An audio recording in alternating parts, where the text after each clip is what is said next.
My name's Lorna Crust and I teach at Marsh McClure Special School in South East London.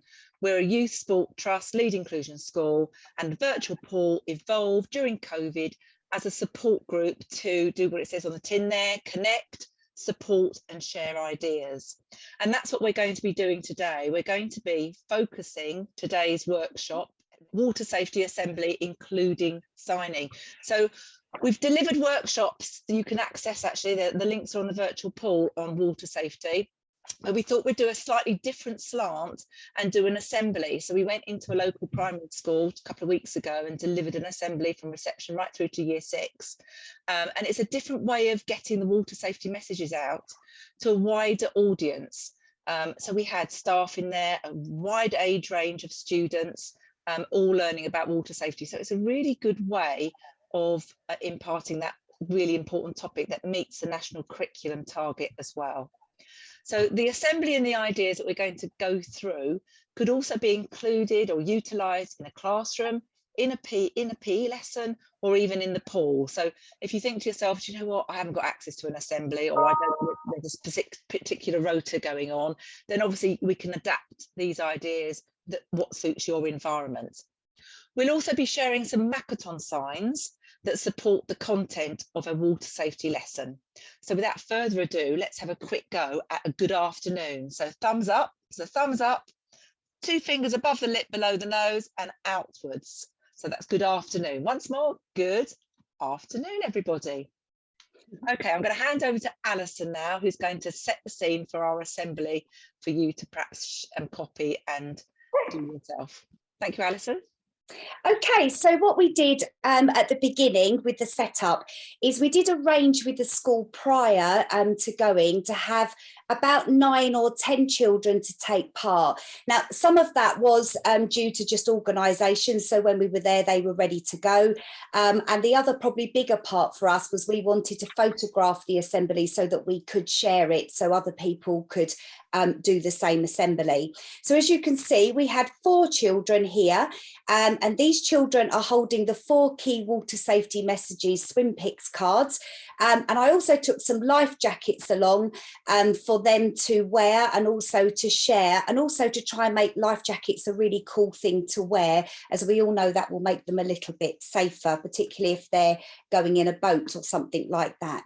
We then had 5 children, and this is where you could have 6 children sharing sort of holding these floats, sorry, not floats, swim picks. So we've got 2 red and yellow flags, 2 black and white. We have the windsock and the red no swimming for danger. The other thing I took to set up were 2 spots like this. And these were to mark out at the front of the stage the area of the safe swimming zone.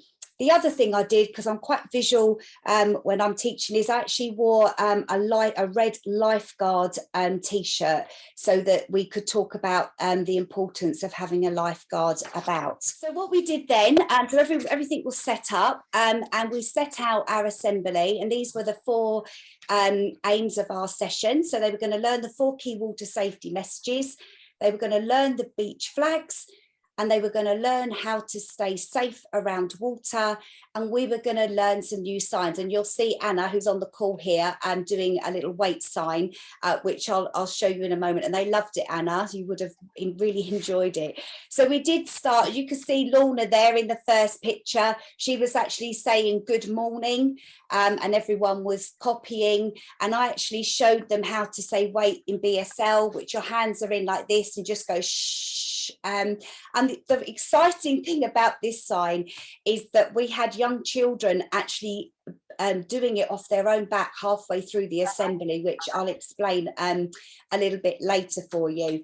But it was really exciting to see the engagement straight away. The first thing we looked at and imparted to the children were the 4 key water safety messages, which I'm sure you all know, but we're just going to go through anyway. So the first 2 are proactive in terms of making sure that children try to stay safe. So stop.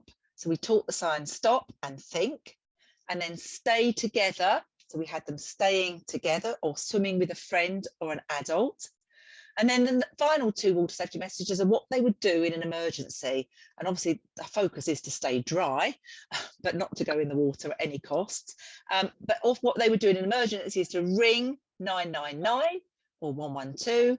And then if they fell into cold water, they would know what to do in terms of floating and keeping calm and breathing. So if you've watched Iceman Hoff, anybody? My favourite programme, and you saw them getting in that ice cold water and that initial reaction of the body to panic, it's about that breathing, and it's really important that we teach the children to stay calm and breathe slowly.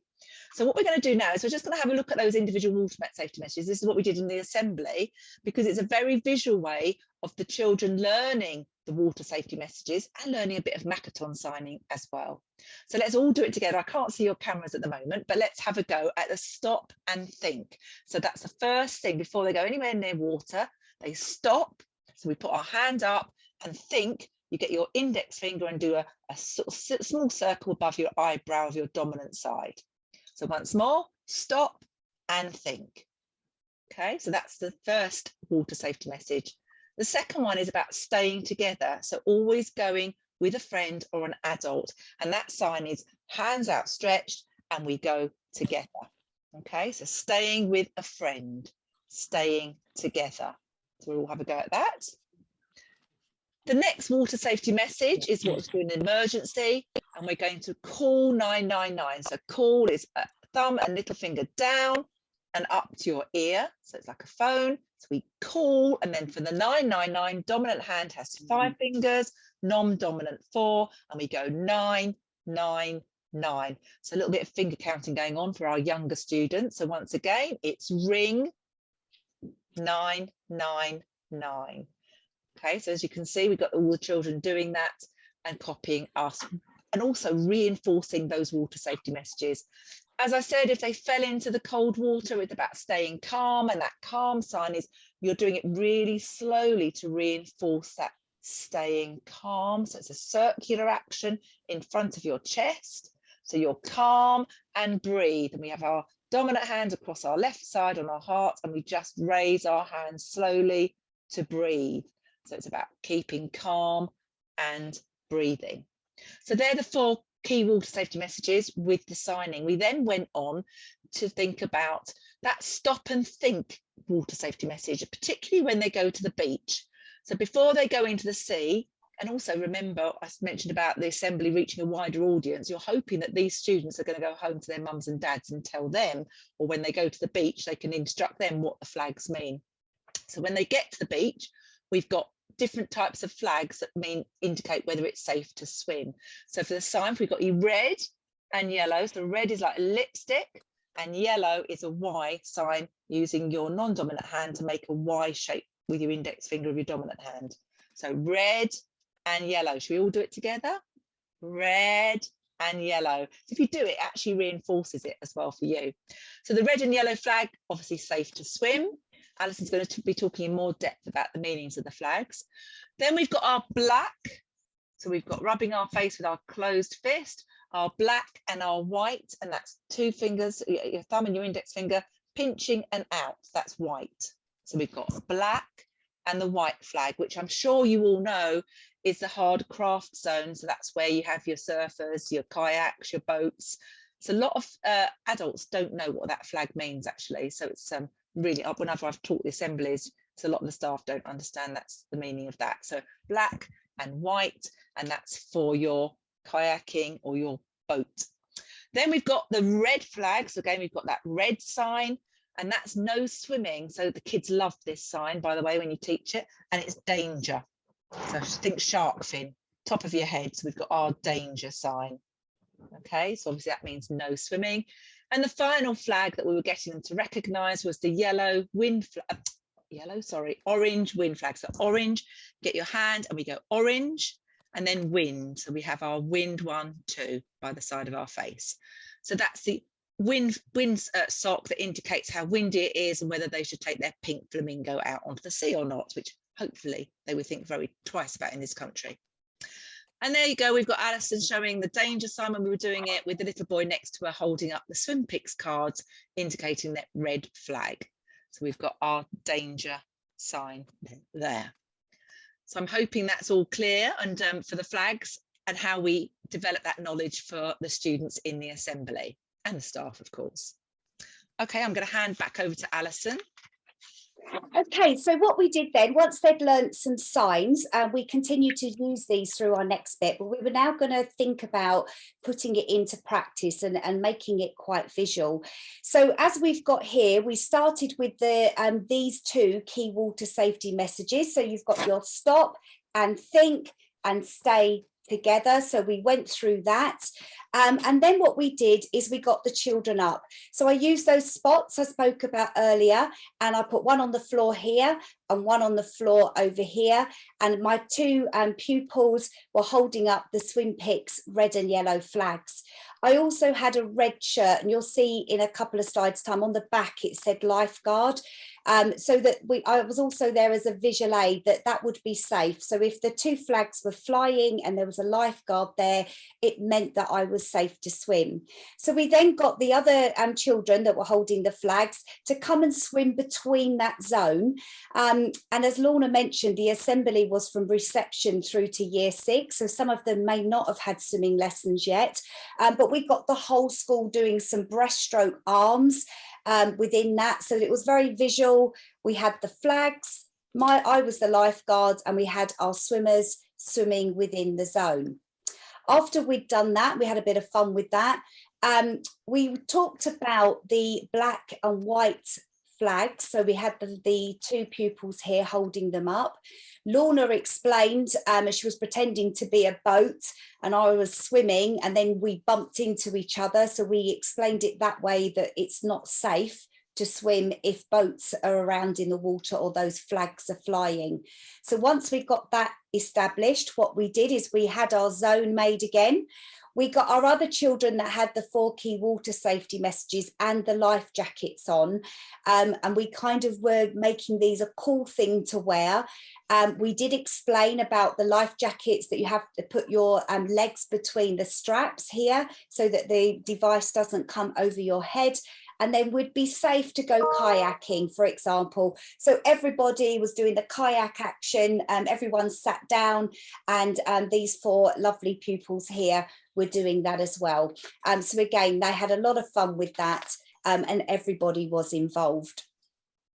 We then talked a little bit further about other places to swim. So if you went for a swim in a swimming pool, what would you need to check?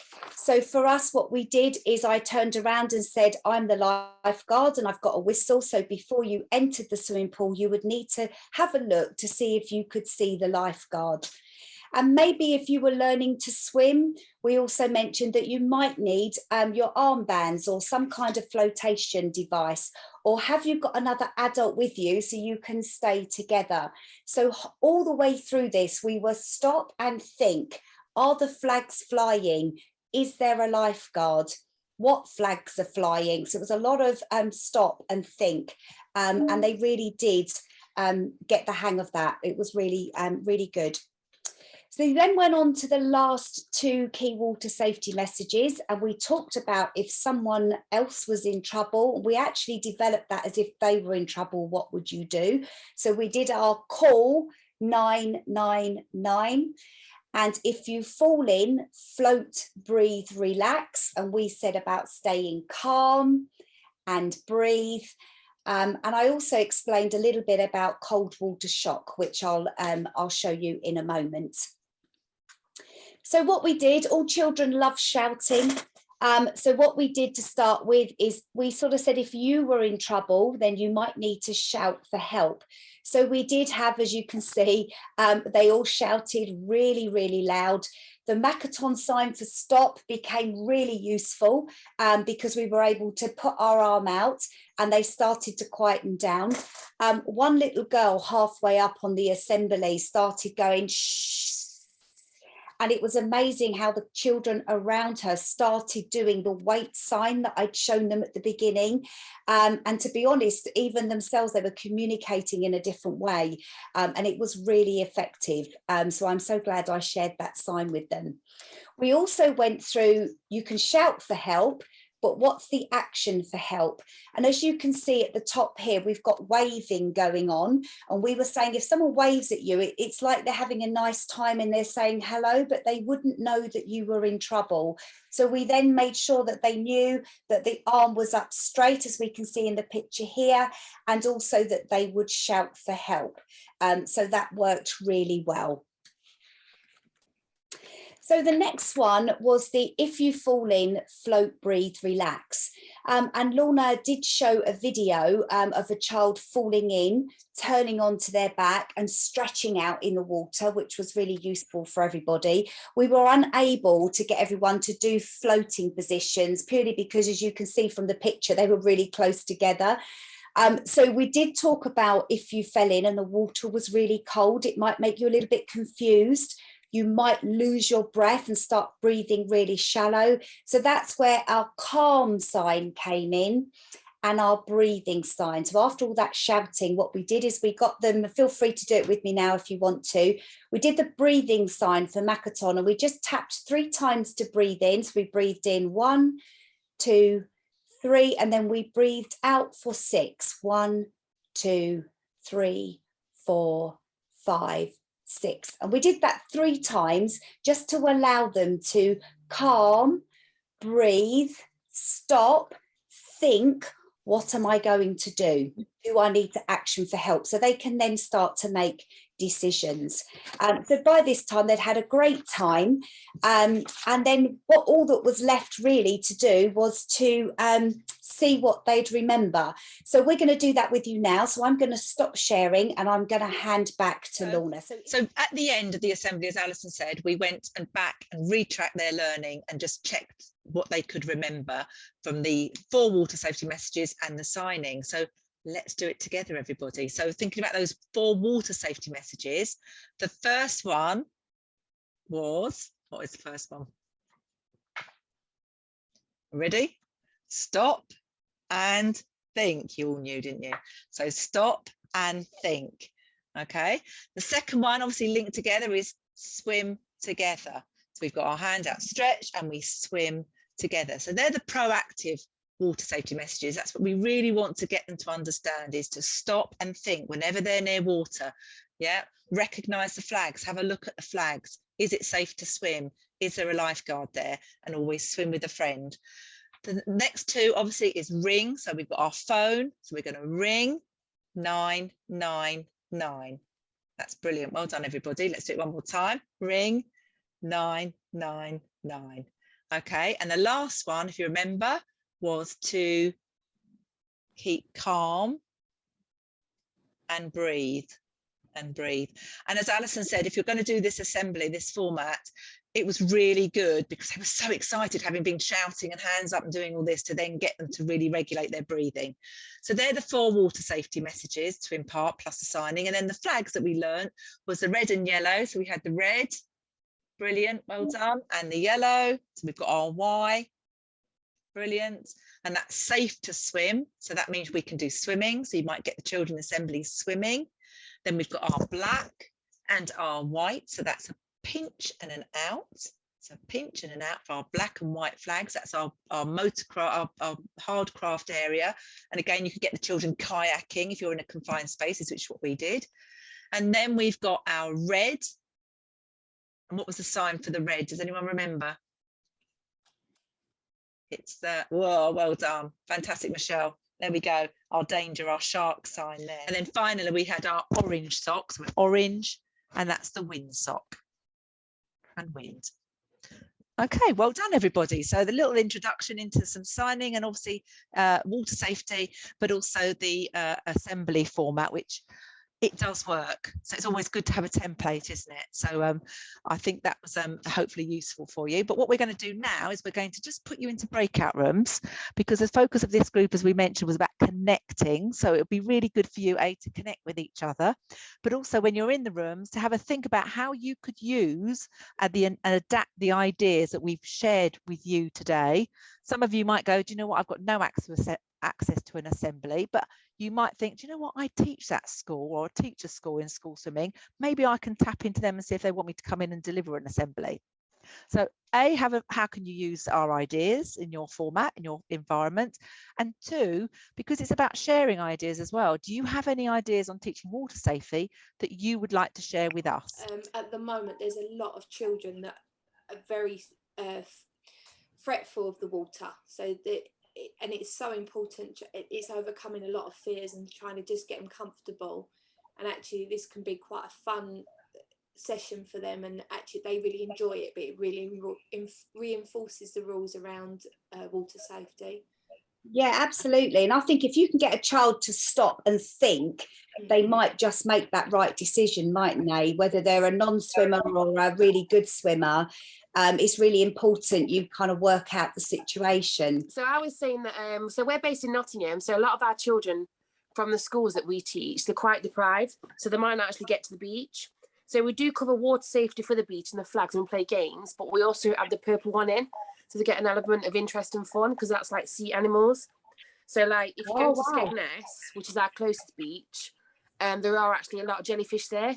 So that one would go up and be taken out. And then we focus our water safety on our area, because around Nottingham, we've had a lot of drownings in the past 4 years, like at Collick Park.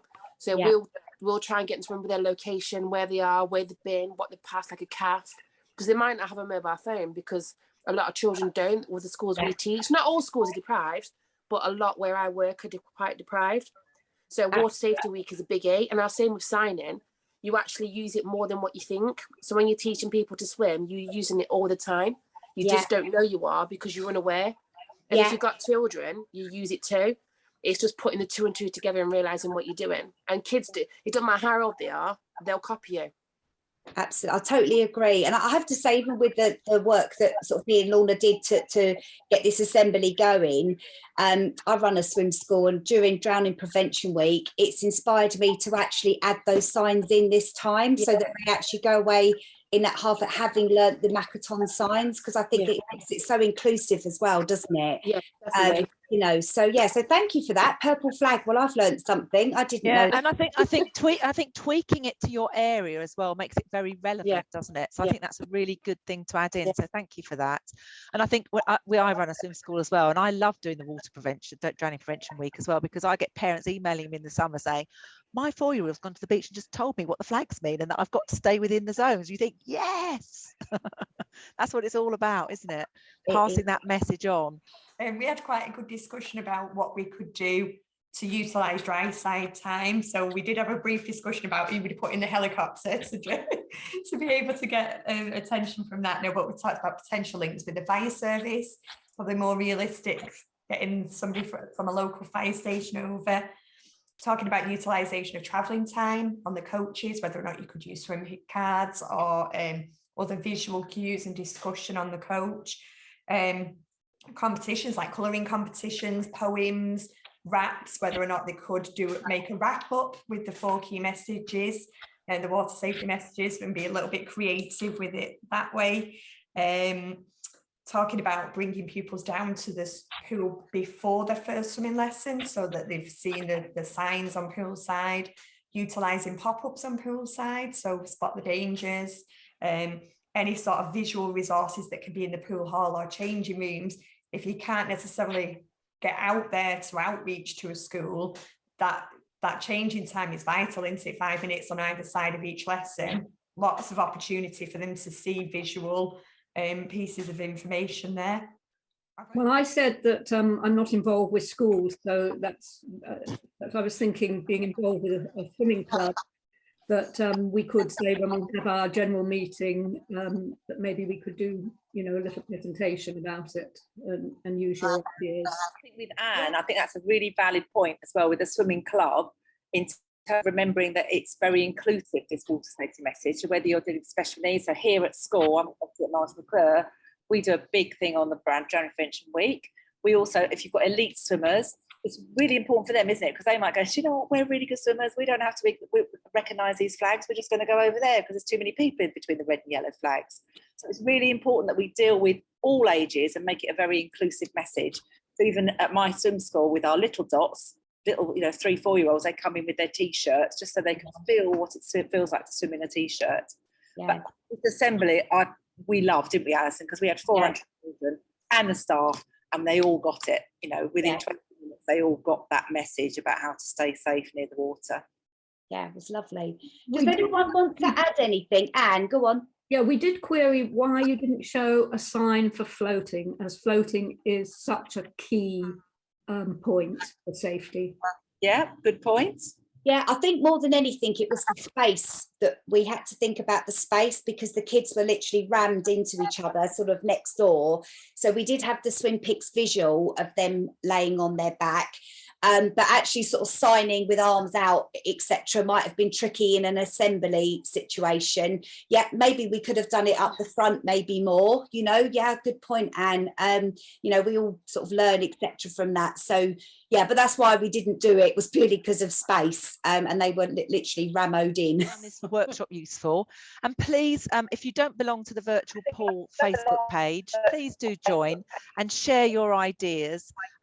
Just, you know, that no idea is a silly idea. I just think this group is meant to be sharing and supporting each other. So please just type away any ideas that you come up with. Just digressing slightly, if you weren't at the start of the call, I've been very excited my pool doing Queen Jubilee celebrations. And I have posted in the Virtual Pool a whole host of ideas and activities that you can also add into your lessons this coming week. Anyway, just some ideas, and please just type in and share your own ideas.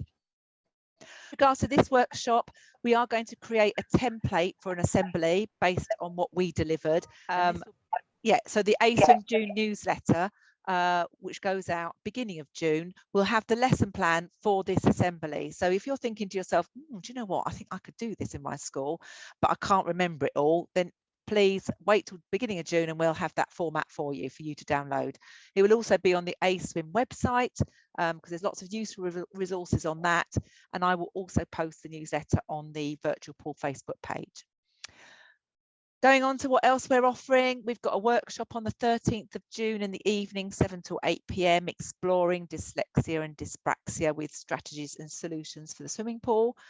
It's one of our series. Some of you have been on the autism one. We did one on autism, one on ADHD, so this is the last one in that series. And our final virtual pool for this academic year will be on the 4th of July, lunchtime and after school, exactly like today, looking at ideas to help plan next year's swim programme, which, when I thought about it, will hopefully be the first uninterrupted year since 2019. Fingers crossed, everybody, fingers crossed, but that's quite a good thing to think about, isn't it? And finally, thinking of the virtual pool, it's been going now for nearly 2 years, and we'd love to hear from you. Is there something you'd like? Are the timings not great? Are the dates not great? Would you like more? Would you like less? So any thoughts on how we can develop the virtual pool to meet your needs and how to support you more, please do message me on Facebook or drop us an email.